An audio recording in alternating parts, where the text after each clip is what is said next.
بالله فهموني شنو هي سبب الحمله نتاعكم على عصام الشوالي؟ تحبوا عصام الشوالي ما عادش يشجع المغرب؟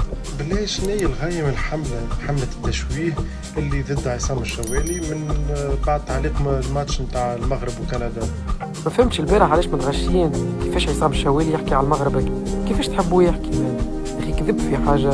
الناس الكل دايرين عليه وهيجان ويسبوا فيه ومانيش عارف شنو. يا عصام الشوالي اكبر مني ومنك. عصام الشوالي يشجع ويمدح في المنتخب المغربي في الماتش نتاعو ضد كندا.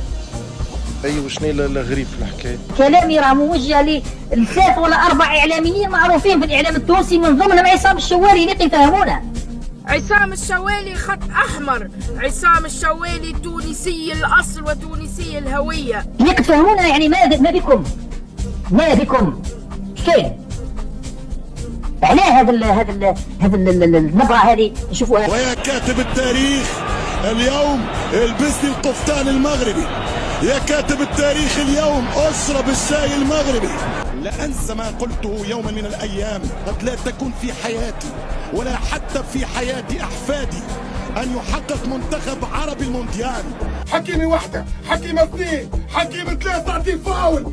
الحكم الكندي، الحكم الإنجليزي، هي زلة لسان.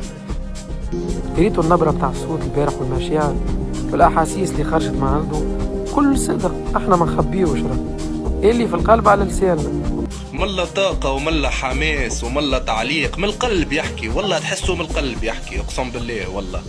عصام الشوالي لما يعلق على مباراة هو يكون أساسي في المباراة، يعطيها الروح نابعة من قلبه. يعني أنا سؤال برك أنا حاب نعرف على رأسهم اليوم روماركينا كامل لاحظنا عصام الشوالي شيء من حتى في قلبه. علاش؟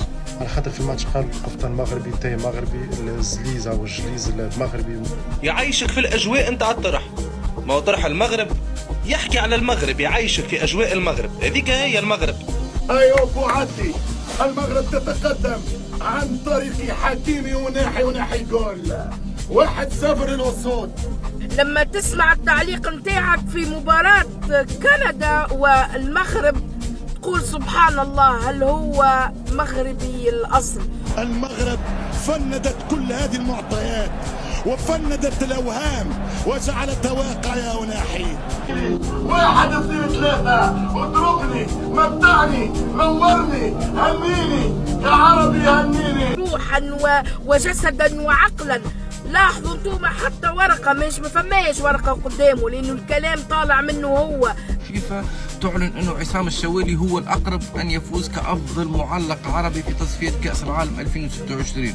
عصام برافو برافو برافو، والمغرب نورتنا كعرب. الناس كل ديما المغرب إن شاء الله يربحوا فرنسا ويهزوا كوب دو موند يا رب. من منابع قلبه. إنسان لما يكون حضوره يلغي وجودهم. غايرين من عصام الشوالي، غايرين من أسطورة التعليق العربي. لا يزي هو عربي، لا يزي أسطورة التعليق العربي، ولا يزي يشجع في منتخب عربي. تحب يشجع كندا كونتر المغرب؟ اكيد باش يشجع المغرب، وقاعد يوري في حبه ويعبر على حبه وتشجيعه المنتخب المغربي، حاجه عاديه على الاخر. قسما عظما انت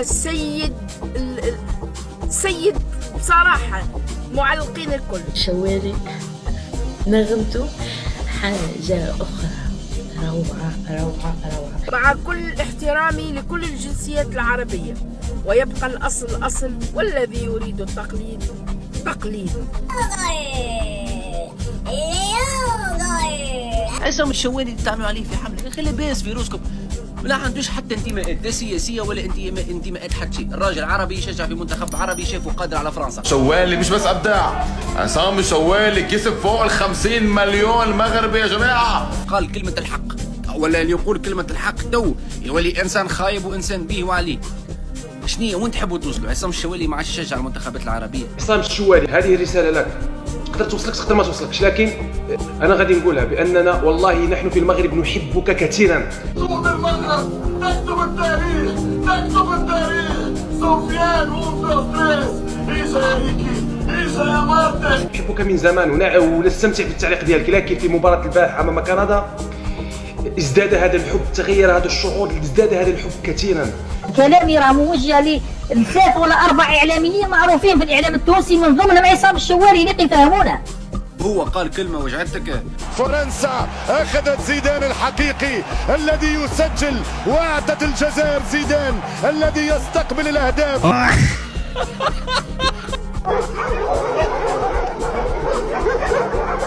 قاعد يعلق على مباراة المغرب، تحبوه يحكي على ما نعرفش على الكشري ولا على مانيش عارف الماكلة متاع الشرق برجولية. أنا بالنسبة لي أنا رأيي الشخصي هذا، عصام الشوالي هو ميسي متاع المعلقين، فماش من بعده حتى واحد.